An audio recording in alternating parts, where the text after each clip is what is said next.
निखिल जी, जो अभी जम्मू कश्मीर के पूर्व राज्यपाल सत्यपाल मलिक ने ये कहा है कि पुलवामा में जो हमला हुआ है उसके पहले उनको इंटेलिजेंस था, उनको मालूम था कि ऐसा कुछ हमला हो सकता है, और सीआरपीएफ ने ये भी बोला था कि उनको एयरलिफ्ट करो। और फिर उसके बाद जो सीआरपीसी का कॉन्वे निकला जो 700 जवानों का, तो वहाँ पर भी जो सिक्योरिटी अरेंजमेंट होने चाहिए थे वो भी नहीं हुआ। तो ये, और उन्होंने ये भी कहा कि ये होने के बाद जानबूझकर उसको पाकिस्तान का मोड़ देकर इलेक्शन में उसका उपयोग किया गया। तो इतने गंभीर आरोप सीधा प्राइम मिनिस्टर पर लगे हैं, तो इस पर आप क्या कहेंगे?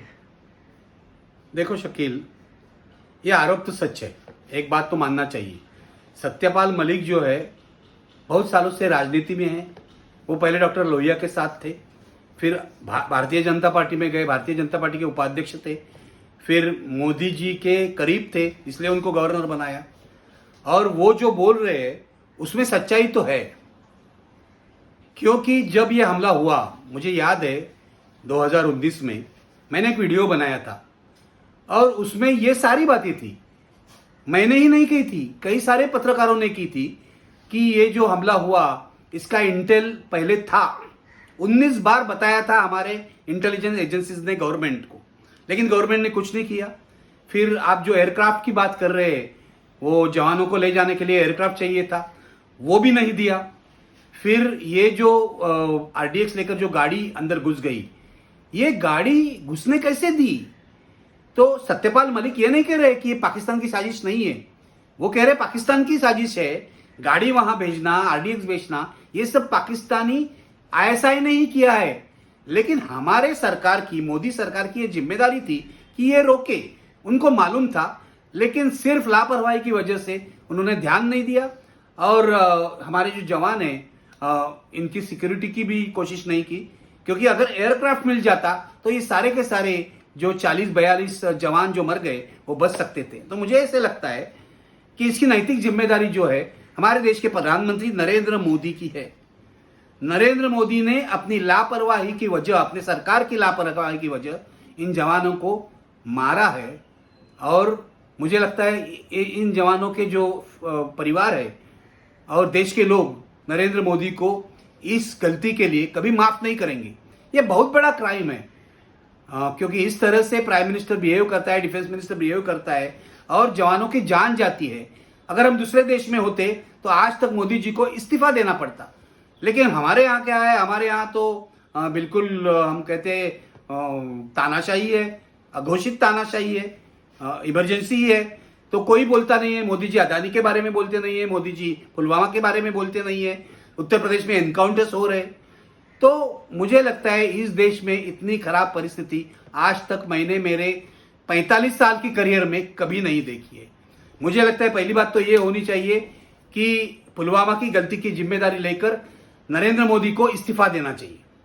इनको सत्ता में एक दिन भी रहने का नैतिक अधिकार नहीं है। सत्यपाल मलिक जो बोल रहे हैं वो अगर गलत है, मोदी जी को लगता है, तो लोगों के सामने आकर रोज वो मन की बात करते हैं, भाषण करते हैं, बताना चाहिए। लेकिन सत्यपाल मलिक जो बोल रहे हैं वो 100% सच है, उसको वेरीफाई किया है। करण ठापर ने इंटरव्यू लिया है, करण ठापर की एक क्रेडिबिलिटी है, देख लो। इसी करण ठापर के इंटरव्यू में से मोदी जी भाग गए थे, आपको याद होगा। तो सत्यपाल मलिक जो बोल रहे हैं वो क्यों बोल रहे हैं, इसके पीछे राजनीति क्या है, वो मोदी जी पर नाराज है क्या, ये अलग चीजें है। हमें फोकस करना चाहिए एक गवर्नर, जो गवर्नर रहा जम्मू कश्मीर का, और सिर्फ जम्मू कश्मीर का गए, जम्मू कश्मीर, गोवा, मेघालय का गवर्नर रहा, तो कॉन्स्टिट्यूशनल अथॉरिटी है, था वो बोल रहा है और पहली बार बोल रहा है। पहले तो पत्रकार लिखते थे, आरोप लगाते थे, लेकिन पहली बार कोई कॉन्स्टिट्यूशनल अथॉरिटी ये आरोप लगा रही है। ये बहुत ही गंभीर आरोप है। एक तो मोदी जी को जवाब देना चाहिए या इस्तीफा देना चाहिए।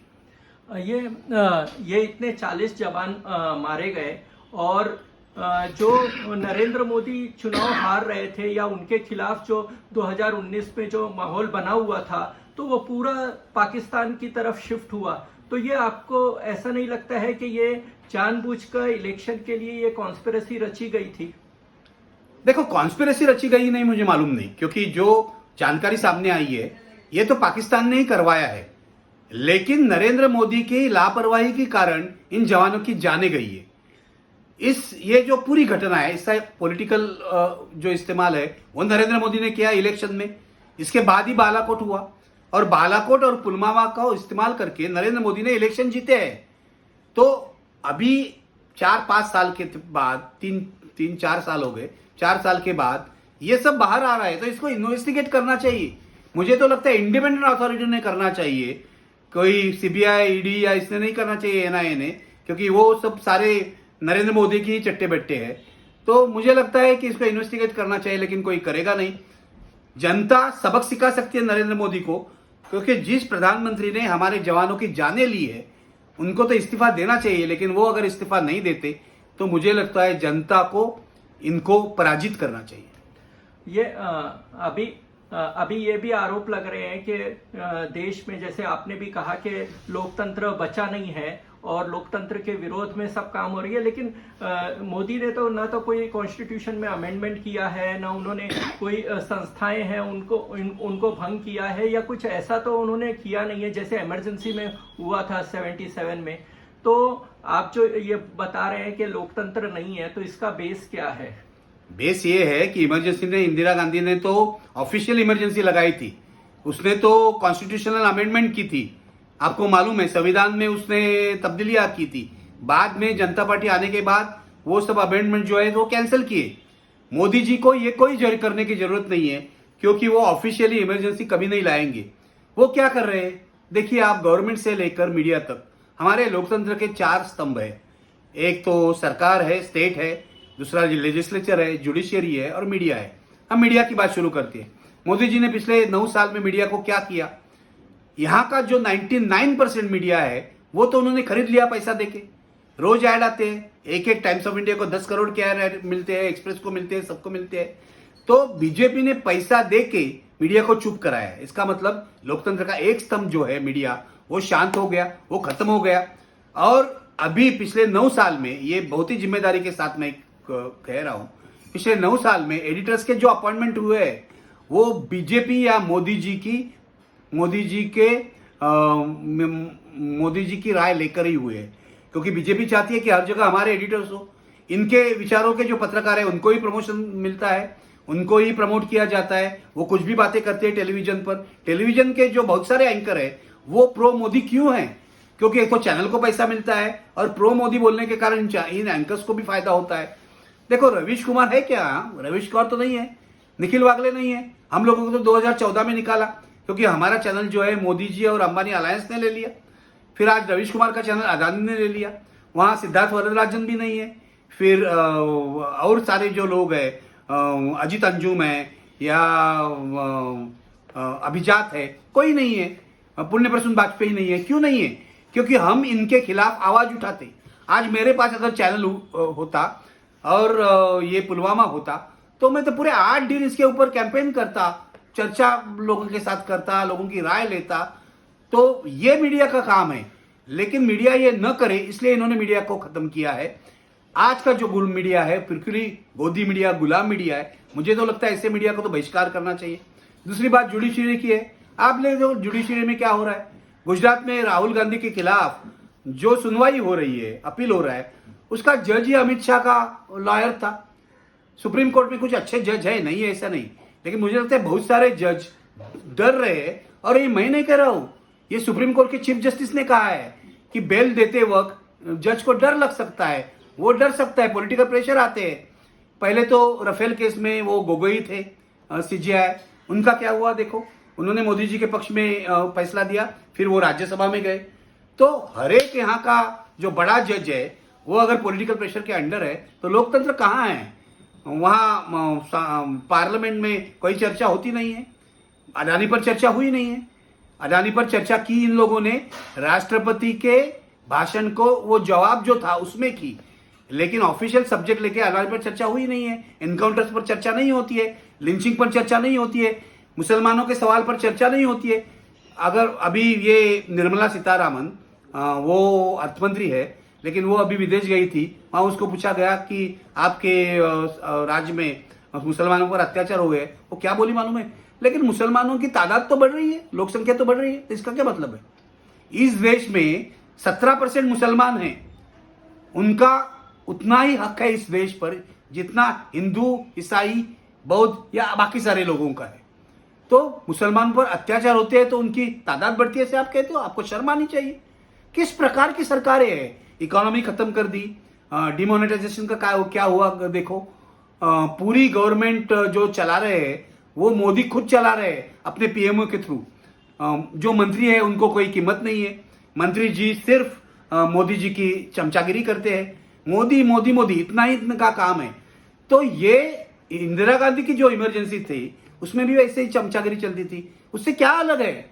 We are living in undeclared emergency, ये आप ध्यान में रखो, और इसका मुकाबला करना बहुत ही कठिन है। सत्यपाल मलिक ने ये भी कहा कि मोदी जी को भ्रष्टाचार से कोई परहेज नहीं है, इस तरह से उन्होंने कहा। तो ये बात में क्या तथ्य है? नहीं, अभी वो कह रहे थे, वो दोस्त है ना मोदी जी के, सच ही कहते होगे।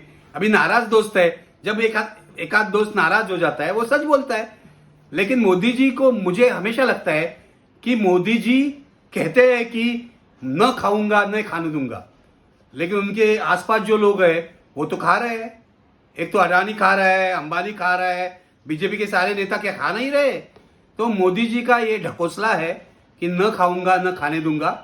वो खुद भी खा रहे हैं, पहले जैसे नहीं खा रहे, अलग अलग इससे खा रहे, अलग फॉर्मेट में खा रहे। अभी भ्रष्टाचार का फॉर्मेट भी बदल गया है, समझ लो। तो Modi ji is one of the most corrupt prime ministers of India, ये मैं मानता हूं। आप ऐसा नहीं कह सकते कि इन्होंने पैसा खाया है, दिखता नहीं है।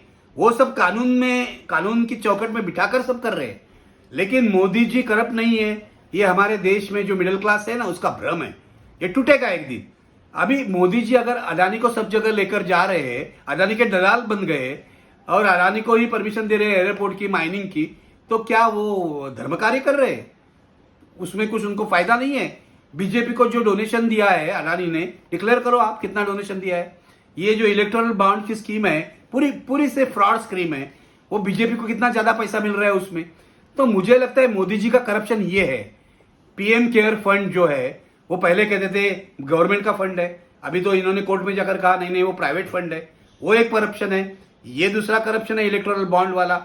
अडानी अंबानी तीसरा करप्शन है। और क्या क्या हर जगह बीजेपी के पास जो पैसा आया है, आप देखिए पिछले 9 साल में बीजेपी ने बहुत सारे डिस्ट्रिक्ट प्लेसेस पर एयर कंडीशन ऑफिस बनाए। कहां से आया ये पैसा? बीजेपी का जो ऑफिस है आपने देखा है पुणे में नहीं, दिल्ली में देखो कितना 5 स्टार ऑफिस बनाया है, कहां से आया है पैसा? तो बीजेपी पैसा खाती नहीं, करप्शन करती नहीं। जो पैसा 70 साल में कांग्रेस ने खाया है, कांग्रेस तो करप्ट ही थी, ये इन्होंने मुझे लगता है 9 साल में ही खा लिया है पूरा।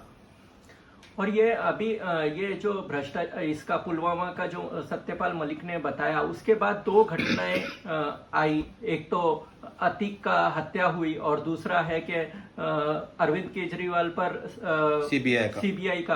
तो ये इस घटना को व्हाइट वॉश करने के लिए तो ये घटनाएं नहीं क्रिएट की गई। नहीं, देखो पहली बात तो है कि अरविंद केजरीवाल और मोदी की राजनीतिक दुश्मनी है। अरविंद केजरीवाल को सबक सिखाना है। मुझे नहीं लगता अरविंद केजरीवाल की कोई सीबीआई इंक्वायरी होनी चाहिए।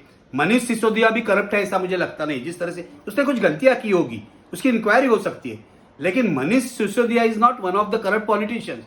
तो ये तो पूरी तरह जिसको हम लोग कहते हैं वेंडेटा पॉलिटिक्स, आप अपने जो विरोधी है उनको सबक सिखाना चाहते हैं। यही गलती जनता पार्टी ने इंदिरा गांधी के साथ की थी और फिर वापस इंदिरा गांधी आ गई, ये समझ लो।